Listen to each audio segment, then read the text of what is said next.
Okay? You got to measure all these things. Measure and monitor everything. It is impossible to do on your own. Let me show you why. Remember I said everything acts locally, regionally, and systemically.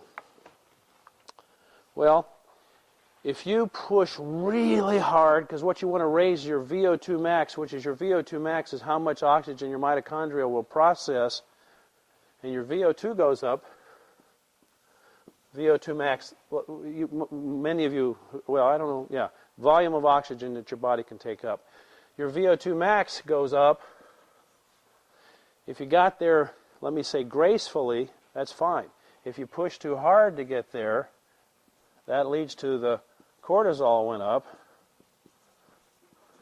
which leads to the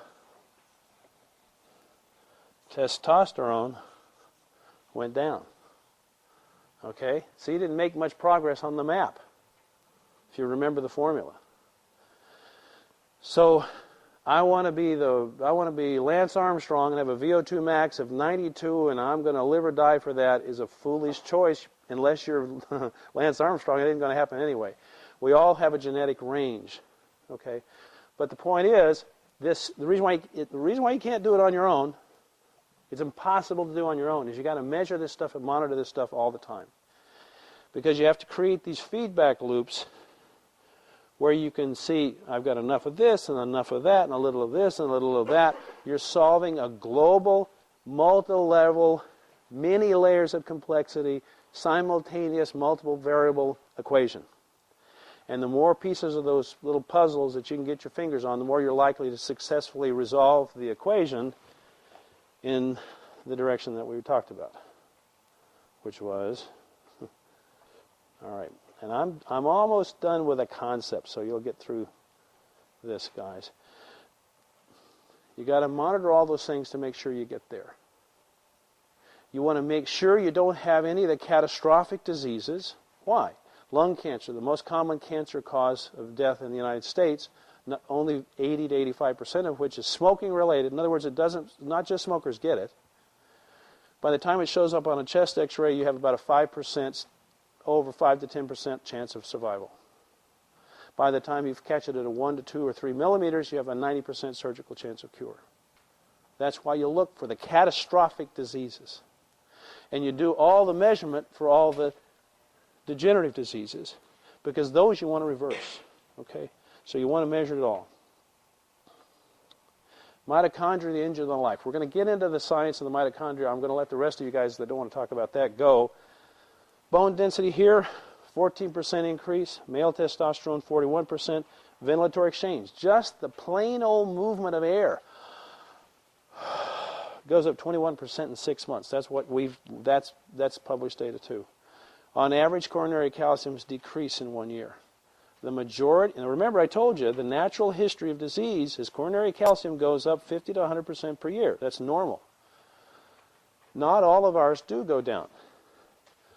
But all of those that don't go down, no, I shouldn't even say that. Very, very few exceptions. I don't have this number. At least the rate of increase goes down. And the majority, it actually numerically goes down. Now remember, this is a number that goes up 50 to 100% a year. This is just some other stuff. You notice that HDL2B goes up 28%. If you remember that equation, it was HDL2B plus VO2 max plus IGF-1 plus free testosterone. Now this is not our testosterone paper, but you saw those numbers. The other axis was the dietary energy management systems, and we used insulin as a surrogate. And the more sensitive, the better. In other words, the less insulin, the better. 6 months average decrease in insulin was 32%. HDL2B, the most. What the heck is HDL2B, by the way? It is the only known marker for reverse cholesterol transport. So knowing your HDL doesn't tell you if you have reverse cholesterol transport. Now you can have lots of HDL and probably have good, let me get rid of this thing and I'll show you.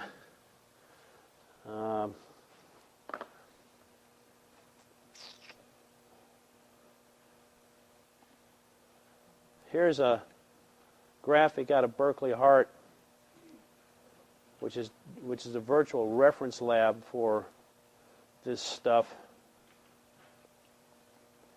And it kind of illustrates. You'll notice this list of things that makes the disease get worse.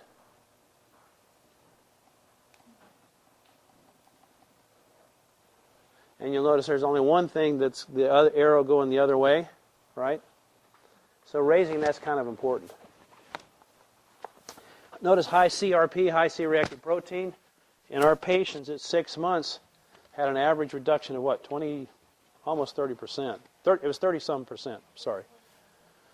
So yeah, you guys have got that. I'm sorry. So I'm going to put that in my pocket, that's what. So that's what HDL2B is. Well, that's why you care. That's one of the anabolic markers. That's one of the making new things markers. That's one of the things that improves your catabolic-anabolic axis. That's one of the things that improves your exercise energy management systems. Exercise energy management systems. You want to exercise. You want to optimize exercise management, exercise energy management systems, dietary energy management systems. You got to measure it or you can't do it. Now, let's talk a little bit about mitochondria. Well, actually, you know what? I should give you guys a break. That's pretty hard already. Any questions before the rest of you go to sleep? Yes?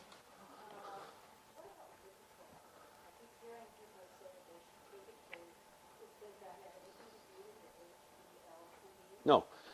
And I want to tell you something that's been interesting to me, and I am not going to make any kind of, well, I'm going to make a claim, but be careful.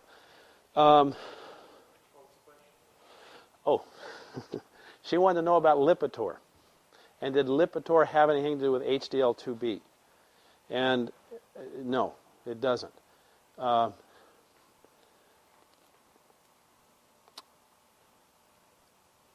Our patients that have reduced their coronary calcium, you got to understand, this is a biological marker of atherosclerotic burden. Some of them had total cholesterols of 300, reversed their coronary calcium. Some people have had cholesterol of 150, reversed their coronary calcium. Why do you take Lipitor? Well, you want to reverse your coronary calcium. You want to reverse your things. Now, here's the problem I have as a general concept with drugs like Lipitor and other drugs. And don't misunderstand me, there's a place for them. I write prescriptions every blasted day. I'm not against drugs, but here's the goal, no coronary artery disease, right? And here's layer one, that's Mrs. Salter over there. And here's, we finally got to her liver, which is where cholesterol molecules are made. And then, and ad nausea, before we get to the mitochondria, and the mitochondria are what is sick in coronary artery disease. And since what Lipitor does is affects this, it just doesn't make a lot of sense to me if you can fix this first. If you can't fix that, take any drug you need to. But if you can fix that, then you don't have to. The point I'm trying to make is there are so many layers of complexity that taking a drug is a little bit like, trying to, cure cancer with a shotgun. It just, and it may be necessary. There are certainly indications for it. Don't misunderstand a single point. But let me show you another